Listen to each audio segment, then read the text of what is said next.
Satu langkah ke depan boleh Pak? Satu langkah ke depan. Bapak, pada hakikatnya Bapak yang bersumpah, saya hanya memandu lafaz sumpahnya. Diucapkan atau dilafazkan Pak ya? Bismillahirrahmanirrahim. Bismillahirrahmanirrahim. Demi Allah saya bersumpah Demi Allah saya bersumpah bahwa saya sebagai perkara ini saksi dalam perkara ini akan memberikan keterangan yang benar dan tidak lain daripada yang sebenarnya. Silakan duduk Pak. Baik, saksi ini akan menerangkan seputar hal apa Pak? Baik, Yang Mulia, saksi Kang Deddy Mulyadi akan kami hadirkan sebagai saksi testimoni Daudi itu untuk memperjelas atau menerangkan yang beliau ketahui selama penelusuran terhadap pemohon PK Sudirman.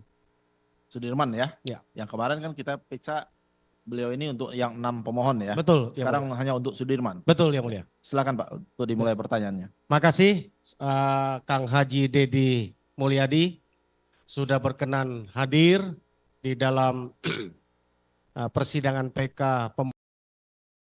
Ucapkan terima kasih kepada Kang Deddy. Saudara saksi, kami ingin saudara saksi dapat menjelaskan bahwa selain 6 pemohon PK yang kemarin, di awal kami melihat di konten atau di dalam YouTube yang saudara saksi upload juga terkait dengan pemohon PK Sudirman. Saudara saksi dapat mungkin menjelaskan apa yang saudara saksi dapatkan selama mencari atau membuat YouTube tersebut yang diupload. Silakan. Baik. Pertama ketika saya menemukan kasus ini melalui PC.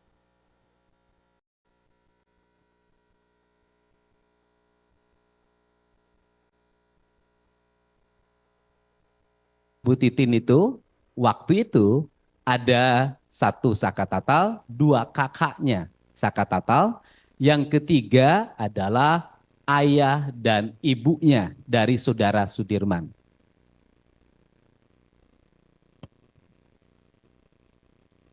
Mohon maaf terganggu, karena pemohon PK ini ada keluhan fisik. Kami sudah mengajukan untuk dilakukan pemeriksaan.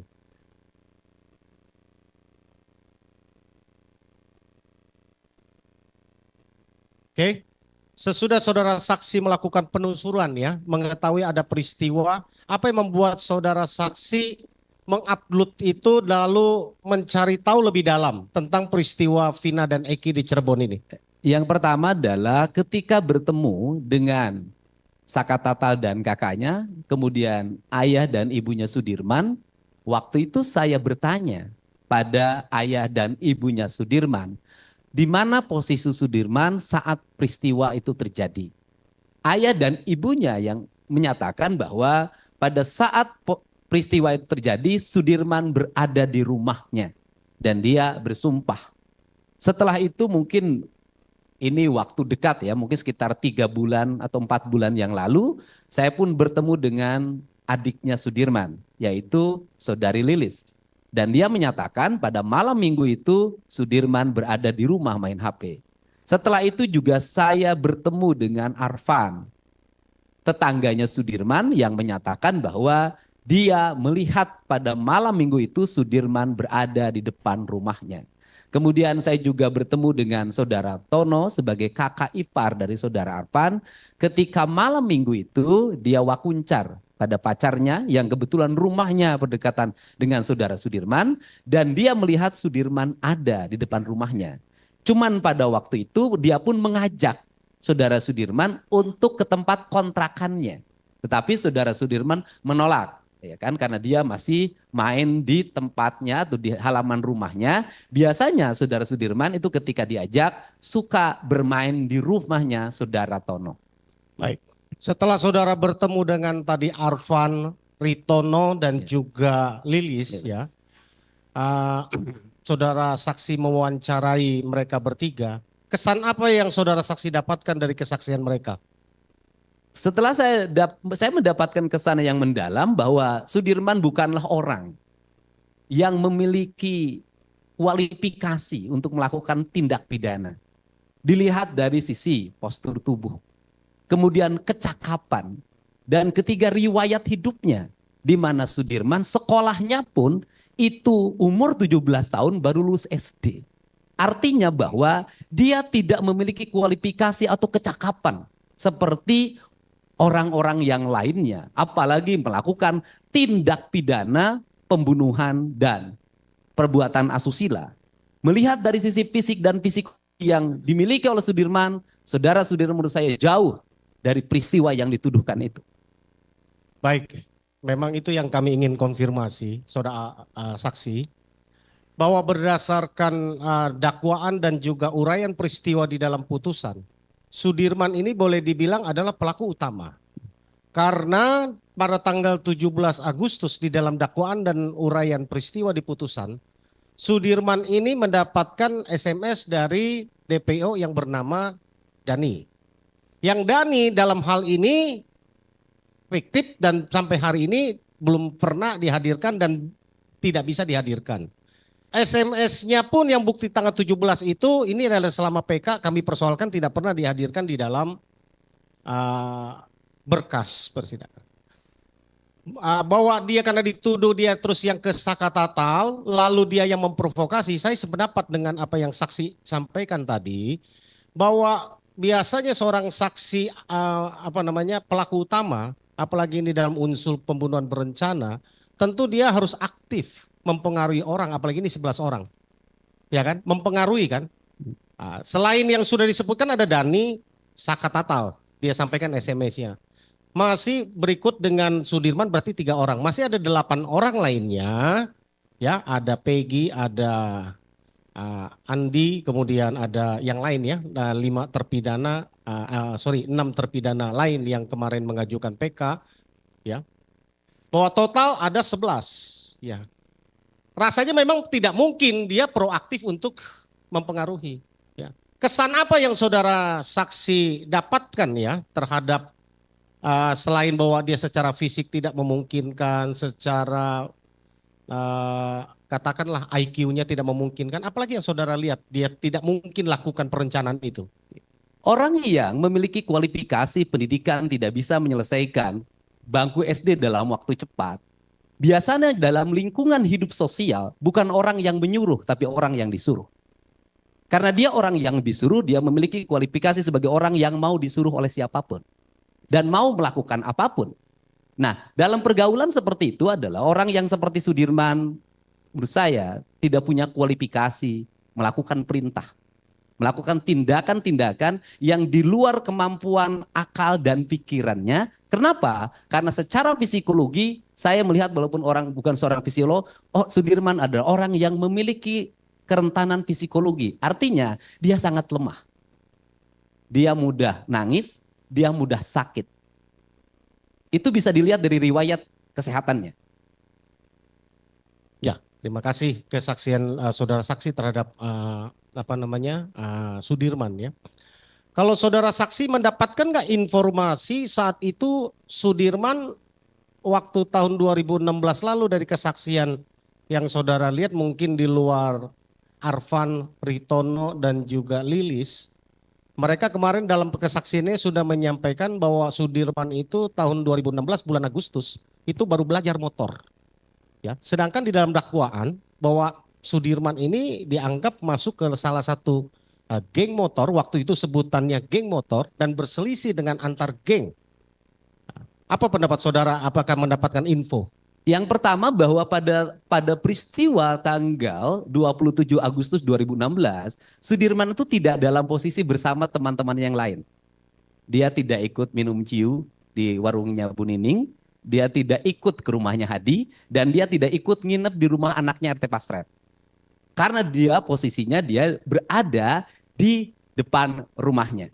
Terus yang kedua adalah melihat dari, saya pikir anggota kepolisian pasti bisa membedakan mana karakter orang yang memiliki kualifikasi sebagai geng motor. Geng motor itu ada 2 hal yang dia miliki. Satu, kemampuan berkendaraan bermotor. Dia mampu melakukan kecepatan tinggi ketika memacu kendaraan bermotornya. Yang kedua adalah memiliki jiwa sadisme. Dia sanggup membunuh, dia sanggup melakukan pengejaran pada orang, dan dia memiliki musuh. Kalau melihat foto Sudirman, riwayat hidupnya menurut saya tidak ada dia memiliki kualifikasi itu. Setelah itu kan kepolisian memiliki catatan. Polisi itu pasti tahu kelompok mana saja yang disebut geng motor, siapa saja nama yang tercatat. Apakah Sudirman ada dalam catatan di grupnya ekstasi? Atau di grupnya yang lain? Berarti bisa ditanya di seluruh geng motor yang ada di kota Cirebon waktu itu dan di Kabupaten Cirebon, apakah saudara Sudirman pernah ikut nongkrong bersama geng motor? Atau pernah terdapat riwayat dia melakukan tawuran dengan kelompok lain? Karena upaya pembunuhan biasanya dilakukan didahului oleh tawuran yang sebelumnya. Pertanyaannya adalah, apakah Sudirman pernah melakukan tawuran sebelumnya? Polsek pasti tahu.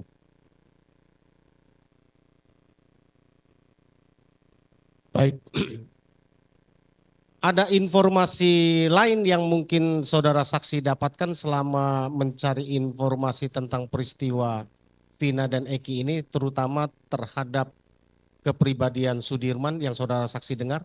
Saya justru pada kesempatan siang hari ini saya meminta maaf pada Sudirman. Saya pernah menyatakan ketika berkunjung ke salah satu LP di Bandung, saya mengeluarkan pernyataan bahwa Peggy, setelah Peggy keluar vonis tidak terbukti di peradilan, saya akan nyatakan bahwa Dani dan Andi itu tidak usah dicari lagi. Karena Peggy, Dani, dan Andi adalah produk dari karya ilmiahnya Sudirman. Saya berpikir pada waktu itu ketika nama itu dimunculkan oleh Sudirman ketika dalam pemeriksaan. Karena ketidakmampuannya menghadapi tekanan psikologi dan fisik. Tetapi setelah saya bertemu dengan Sudirman secara langsung, ketika Sudirman sudah bisa ditemui di LP Bance kalau tidak salah. Ya. Kemudian saya bertemu dengan Sudirman mengatakan bahwa saya tidak pernah mengatakan ketiga orang itu. Tetapi Sudirman mengatakan bahwa ketiga orang itu ada berdasarkan dari apa yang diarahkan oleh penyidik. Untuk itu saya pada Sudirman, saya mohon maaf. Artinya bahwa ke-11 orang yang dituduhkan melakukan tindak pidana pembunuhan dan perbuatan asusila itu ada sebelum peristiwa itu ada. Saya katakan sekali lagi, orang filsafat pasti tahu, ke-11 orang itu ada sebelum peristiwa itu ada. Sama dengan barang bukti itu ada setelah peristiwa itu terjadi, begitu filsafatnya ya. Karena barang buktinya kemarin itu berupa bambu, baru dipotong pada tanggal 31 Agustus 2016, padahal kejadiannya 27 Agustus 2016. Kalau menurut saya barang bukti itu tidak ada. Karena yang disebut dengan barang bukti adalah barang yang digunakan untuk melakukan kejahatan. Sedangkan batu yang diperoleh menurut Sudirman itu diperoleh di belakang showroom yang diambil oleh polisi. Kemudian bambu juga disiapkan oleh polisi gergaji. Jadi barang bukti itu bukan milik pelaku tapi itulah milik polisi. Baik, saudara saksi, kami mau lanjutkan pertanyaannya. Selain bahwa tadi saudara saksi mendapatkan informasi Sudirman adalah sutradara tadinya ya dari semua sinetron pembunuhan Eki dan Vina ya. Lalu saudara saksi pernah nggak mendengar tentang secara mental dan kelainan yang menimpa kepada saudara Sudirman yang saudara saksi ketika melakukan penusulan? Iya, kalau saya sih melihat bisa dilihat secara fisik. Sudirman itu orang yang tidak memiliki ketahanan fisik dan mental untuk menghadapi tekanan psikologi yang dia alami dan menghadapi tekanan fisik yang dialami. Ketahanan fisik dan mentalnya ambruk dan jatuh. Dan bisa dilihat, di saat yang lain masih bugar, hari ini Sudirman jauh lebih rapuh. Artinya kondisi Sudirman sesungguhnya jauh lebih berat dibanding dengan terpidana yang lain. Dari mana saudara saksi melihat itu? Dari kondisi fisiknya, dari cara berbicaranya, dari sikapnya. Karena dia memiliki kemampuan di bawah kemampuan yang lain. Dan tidak mungkin orang yang memiliki kemampuan yang sangat rendah menjadi otak pelaku. Ya. Setelah melihat nih, sesudah bertemu dan sekarang melihat persidangan PK berjalan, kami ingin tanggapan saudara saksi terhadap Sudirman selain tadi adalah yang paling rapuh, yang paling berat menghadapi siksaan tadi, apalagi kesan, apalagi yang saudara saksi dapatkan terhadap Sudirman ini? Sudirman merupakan orang yang paling berat. Karena dia mengalami tuduhan yang berat. Dia mendapat prasangka dari terpidana yang lain. Prasangka sebagai orang yang seluruh ucapannya dan tindakannya menjadi alat untuk membunuh teman-teman. Prasangka itu akan melahirkan tekanan psikologi yang sangat tinggi. Sedangkan dia sendiri tidak memiliki kesadaran yang cukup untuk melakukan perbuatan hukum, beracara, menghadapi penyidikan, menghadapi penuntutan dan menghadapi penjara yang dia alami. Sesungguhnya Sudirman adalah orang yang paling rapuh di antara seluruh terpidana yang ada.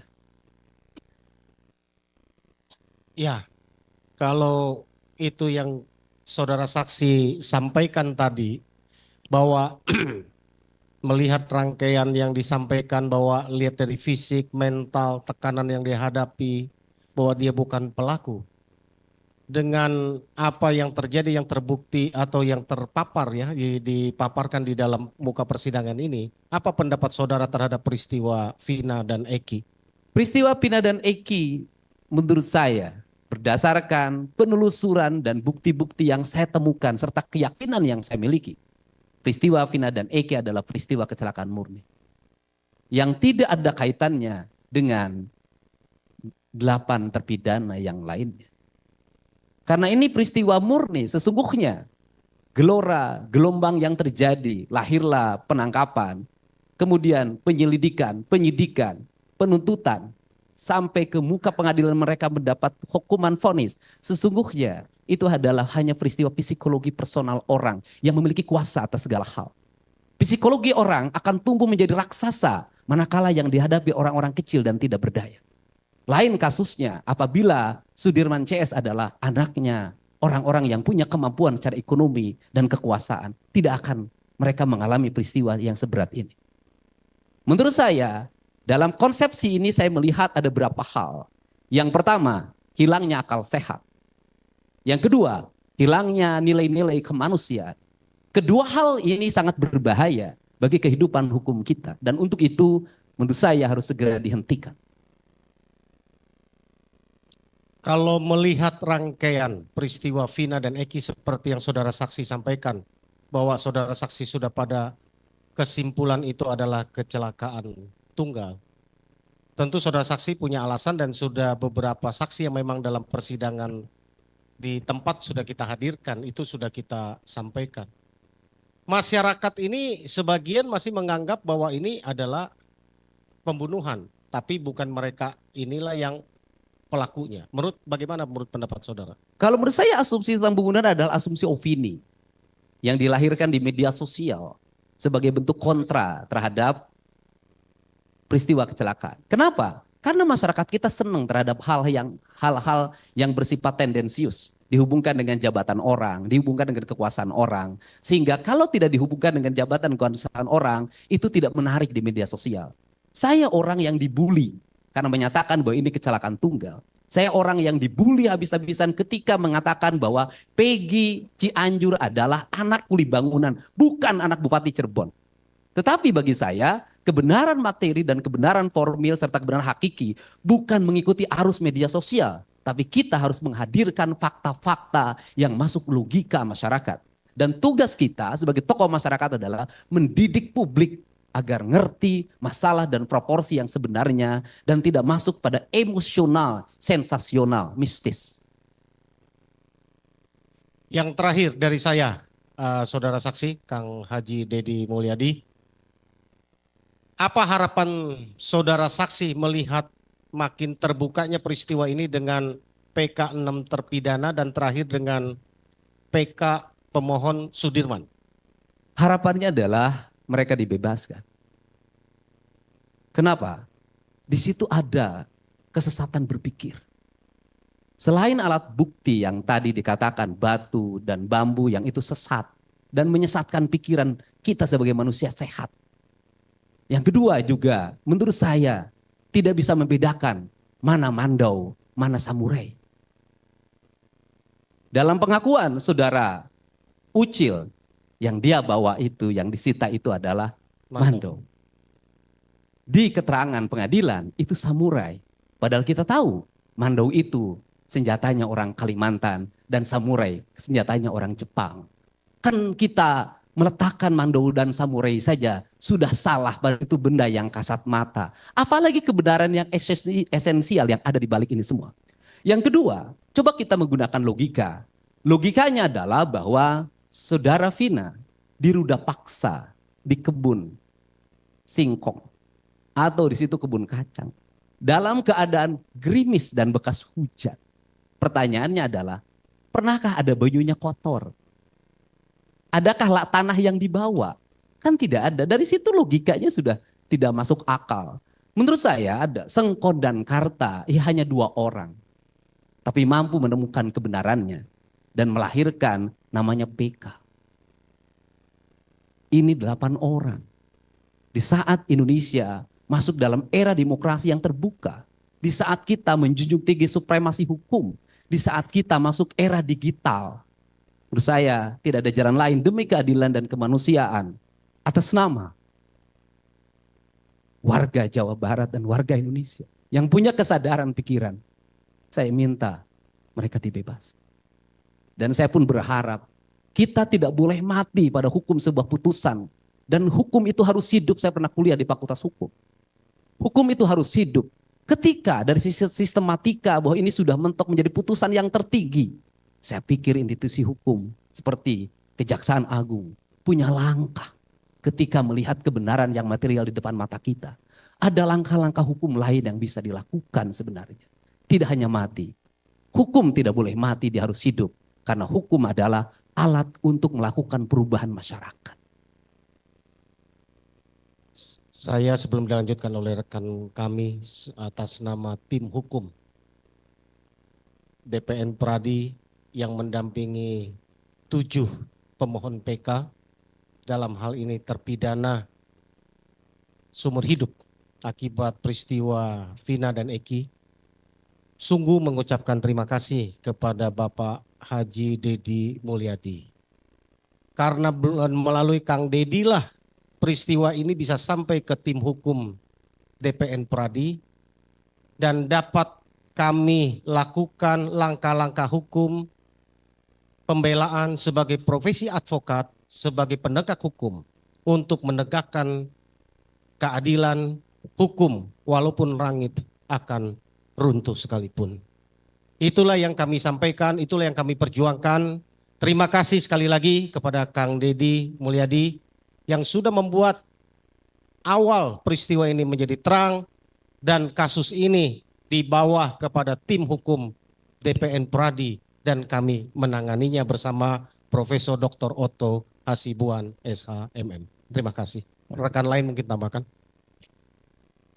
Saya menambahkan sedikit, saudara saksi. Silakan, Pak.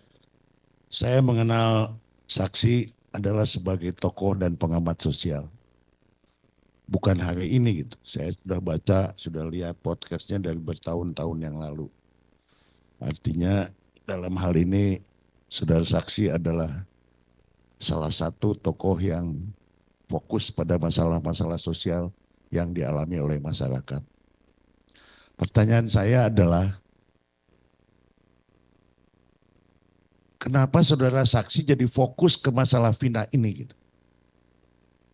Kan belakangan jadi fokus ke masalah ini. Tadinya ke masalah, saya lihat saudara saksi itu membantu masyarakat yang kekurangan lah, kemudian membantu yang terbelit hutang dan lain sebagainya. Tapi kira-kira 3 atau 4 bulan ini fokus ke masalah Ada kira-kira ada pemikiran atau ada dasar apa, ada apa keinginan atau penasaran atau seperti apa yang saudara saksi lakukan, yang rasakan sehingga fokus ke masalah pembunuhan Vina ini dan kemudian secara implisit menyatakan ada ketidakadilan.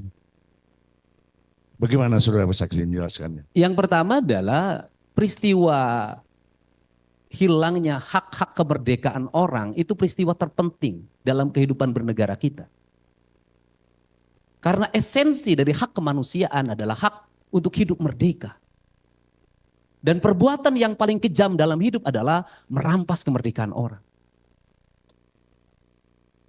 8 orang dan tinggal 7 orang dilahirkan mulai sebuah proses perjalanan panjang spiritualitas dan materialitas.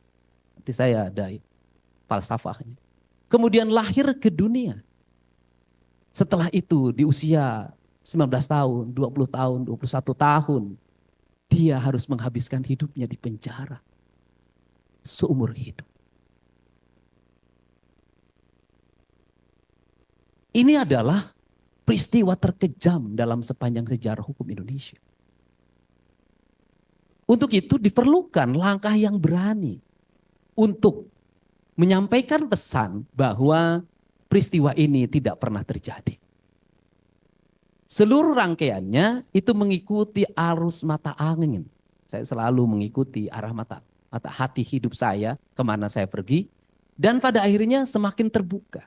Dan ketika proses semakin terbuka ini, jujur saja, hampir tidak ada orang yang berani untuk menyampaikan fakta yang sebenarnya. Kenapa? Ada rasa takut dalam dirinya. Rasa takut inilah yang harus dihilangkan dalam pikiran diri orang Cirebon, dalam pikiran diri orang Jawa Barat. Untuk apa? Menggali sebuah kebenaran. Dan di Indonesia, khususnya di Jawa Barat, kalau tidak ada yang memulai, tidak akan pernah ada yang mengikuti. Maka saya harus memulai ini semua. Walaupun dengan resiko yang sangat tinggi. Kenapa? Kita berspekulasi pada sebuah peristiwa yang sangat gelap, yang itu berhubungan dengan alat penegak hukum. Dengan aparat penegak hukum. Dan seiring dengan perjalanan waktu hari ini semakin terbuka bahwa jajaran kepolisian juga begitu menyadari peristiwa yang terjadi. Mabes Polri juga aktif melakukan pemeriksaan dengan para pihak. Kebenaran terbuka. Walaupun tidak ada ungkapan formal yang disampaikan di depan umum, di depan media, saya yakin di balik itu juga mereka bicara tentang kebenaran. Saya juga bicara tanpa kamera. Saya juga tahu apa yang mereka sampaikan. Ini adalah peristiwa yang tidak masuk akal dan memalukan.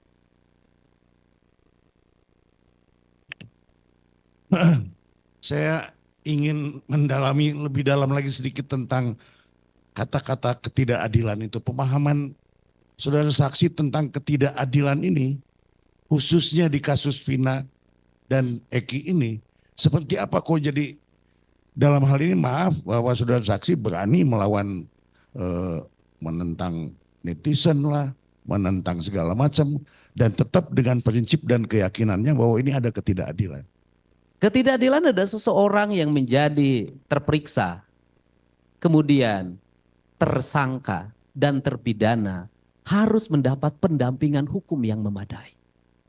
Harus mendapat rasa adil dalam proses hukumnya.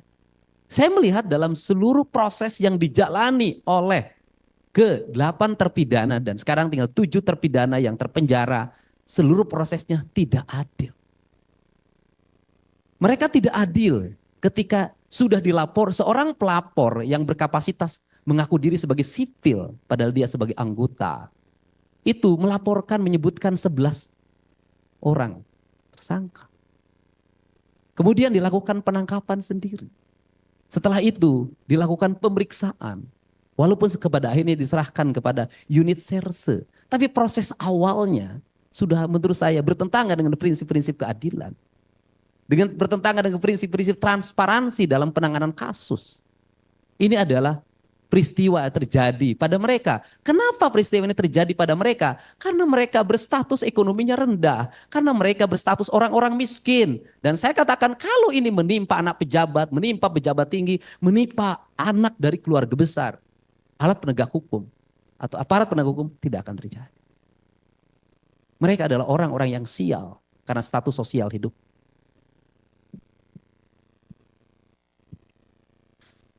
Saya terus terangnya terenyuh dan saya mengucapkan terima kasih, salut dan lanjutkan karena itu memang masyarakat di Jawa Barat khususnya menanti bantuan dari Kang Saudara Saksi di masa-masa yang akan datang.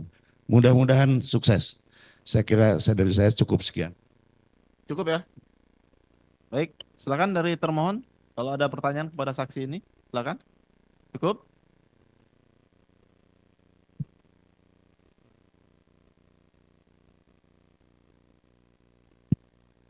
Terima kasih Yang Mulia. Selamat datang Pak Haji Dedi untuk yang ketiga kalinya. Kami tidak ingin ada pertanyaan, sudah cukup. Pertanyaan dari para tim penasihat hukum. Namun saya ingat bahasa, apakah Pak Dedi sependapat bahwa hukum itu tidak mencari-cari kesalahan orang, tetapi hukum itu ada guna menemukan kesalahan orang. Apakah sependapat dengan hal seperti ini? Ini yang ingin kami tanyakan kepada Pak Dedi. Ya, hukum tidak mencari kesalahan orang, tetapi hukum tidak boleh menghindari ketika orang bersalah. Dan pada 7 terpidana ini tidak ada kesalahan dan tidak ditemukan kesalahan menurut saya. Itu kami menghargai karena itu adalah pendapat pribadi Pak Dedi. Namun kami hadir dan persidangan yang mulia ini kita hadirkan untuk menunggu putusan pengadilan Mahkamah Agung. Terima kasih. Cukup? Ya. Akan kami tambahkan sedikit ya Pak ya. Nah, dari anggota mau nanya. Silakan Pak. Saksi ya. Saksi sudah menjadi saksi di Sakatatal sebelumnya kan ya. Terus yang mau saya tanyakan, selama ini kan saksi sudah mewawancarain beberapa yang seperti siapa? Teguh, Okta, temannya Aib itu siapa? Oh, Dede. Nah, Dede ya kan. Nah, yang berawal dari kesaksian Aib dan Dede kan, yang mau saya tanyakan, waktu wawancara si Dede ini ada nggak saksi menanyakan yang nongkrong di situ tuh berapa orang yang dilihat sama si Dede dengan kepalanya sendiri, dia melihat langsung nih berapa orang? Iya, justru Dede tidak melihat ada orang nongkrong. Tidak melihat ya. Tidak melihat ada orang nongkrong. Terus seperti yang saksi tadi katakan bahwa nama Andi, nama siapa Dani tadi adalah akal-akalan dari Sudirman. Iya. Padahal saksi menanyakan Sudirman itu mendapatkan nama itu dari penyidik. Iya. Berarti sebenarnya orang-orang ini tidak ada. Ya tidak ada. Terus saksi kan pernah menanyakan bapaknya, berarti setidaknya wawancara ke kampung situ lah ya. Ya. Ke kampung situ. Ada nggak di wawancara itu ke anak-anak yang lainnya itu kenal nggak sama si Andi, si Dani, si Peggy, dan satu lagi yang hilang tuh siapa? Hah? Si Panji itu ada nggak? Kan kalau satu tongkrongan berarti kumpulnya di situ atau tidak jauh rumahnya ngumpulnya bareng. Ada nggak dari sekian yang saya wawancara ini? Baik, saya keliling kemanapun nyari nama Andi banyak, tapi ternyata bukan Andi yang dimaksud. Kemudian Peggy juga mungkin banyak, tapi bukan Peggy yang dimaksud. Dani banyak, Dani yang dimaksud. Sebenarnya logikanya sederhana. Logikanya sederhana banget. Andai kata nama Andi dan Dani itu ada dari dulu sudah bisa ditangkap kan, di setiap desa dan kelurahan ada Babin Kamtibmas. KTP-nya ada. Kan gampang. Menurut saya kenapa tidak bisa ditangkap? Karena memang itu nama fiktif. Berarti menurut saksi nama-nama itu nggak ada ya? Nggak ada. Karena dari wawancara saksi di kampus itu mereka pun tidak mengenal 4 orang ini. Tidak. Termasuk Panji yang nggak jelas kemananya itu ya. Itu aja sih.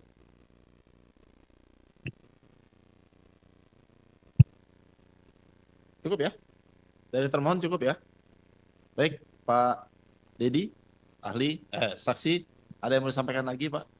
Ya, saya menyampaikan permohonan maaf bagi jajaran JPU, hakim dan pengacara dan Sudirman, saya minta maaf. Semoga ini adalah peristiwa yang terakhir dalam kehidupan Indonesia. Dan semoga mereka bebas. Terima kasih. Ah, ya, baik. Dengan demikian, kalau Bapak tidak akan ada lagi yang mau disampaikan, sudah selesai pemeriksaannya sebagai saksi. Terima kasih atas kehadirannya dan memberikan Yang keterangan mulia, di ruang izin ada sidang. tanggapan dari Oh, pemohon. Pak Sudirman, ada yang mau ditanggapi enggak dari keterangan Pak Dedi ini? Ada? Pelan-pelan, pelan-pelan. Gak apa-apa, kalau nggak kuat berdiri, sambil duduk juga nggak apa-apa. Assalamualaikum Pak Dedi. Salam. Sudirman juga memaafkan pada Pak Dedi. Sebelumnya Pak Dedi itu nggak bersalah sama Dirman. Cuma Dirmannya aja yang suruh-suruh sama polisi mau-mauan. Udah, Bu. Pelan-pelan, pelan-pelan Sudirman. Nah, ya.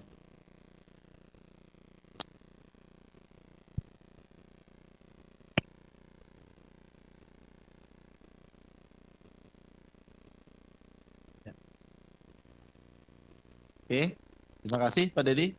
Kalau ada keperluan, bisa meninggalkan ruang sidang.